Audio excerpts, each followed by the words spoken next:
वजीर फाइनेंस हरीश राव ने ऐलान किया कि मुख्तलिफ महकमे जात की 28,000 मुलाजिमतों को पूरा करने के लिए हुकूमत तकर्रुरी के नोटिफिकेशन जारी करेगी। उनमें ग्रुप 4 और असातिज़ा की 9,000 मुलाजिमतें भी शामिल हैं। उन्होंने कहा कि जारिया साल 91,000 मुलाजिमतों को पूरा करने के वजीर आला चंद्रशेखर राव के वादे के हिस्से के तौर पर हालिया महीनों में 50,000 मुलाजिमतों पर तकर्रुर करने के लिए नोटिफिकेशन जारी किए गए हैं। उन्होंने याद दहानी करवाई कि हुकूमत ने हाल ही में ग्रुप 2 और ग्रुप 3 की मुलाजिमतों को भी पूरा करने के लिए नोटिफिकेशन जारी किए हैं। उन्होंने जोर देते हुए कहा कि गुज़िश्ता 8 बरसों में तेलंगाना हुकूमत ने तकरीबन 1,34,000 ओहदों को पूरा करने के लिए नोटिफिकेशन जारी किए हैं। इसके बरक्स मरकजी हुकूमत हर साल 2 करोड़ अफराद को मुलाजिमतों की फराहमी के वादे को पूरा करने में नाकाम रही।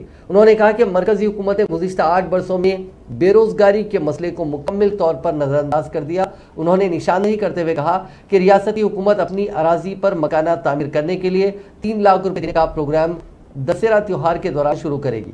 उन्होंने कहा कि वज़ीर आला ने गरीब आवाम के लिए कई तरक्याती और फलाही प्रोग्रामों को नाफिज किया, ताहम गरीबों को मुफ्त अशिया फराहम करने पर बीजेपी एतराज कर रही है। उन्होंने कहा कि एक तरफ जाफरानी जमात गरीबों को अशिया मुफ्त देने की मुखालिफ है, लेकिन दूसरी तरफ वो ताजिरों के हजारों करोड़ रुपए माफ कर रही है। उन्होंने कहा कि मरकजी हुकूमत ने हर चीज की कीमत बढ़ाकर गरीबों पर बोझ डाल दिया है।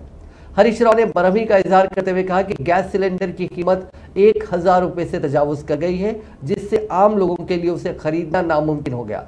वजीर हरीश राव ने संगारेड्डी में नए पेंशनर्स में स्मार्ट कार्ड्स तकसीम किए। इस मौके पर उन्होंने कहा कि रियासती हुकूमत की जानिब से 2016 रुपए वजीफे की रकम दी जा रही है, जिसकी मिसाल मुल्क की किसी भी रियासत में नहीं मिलती।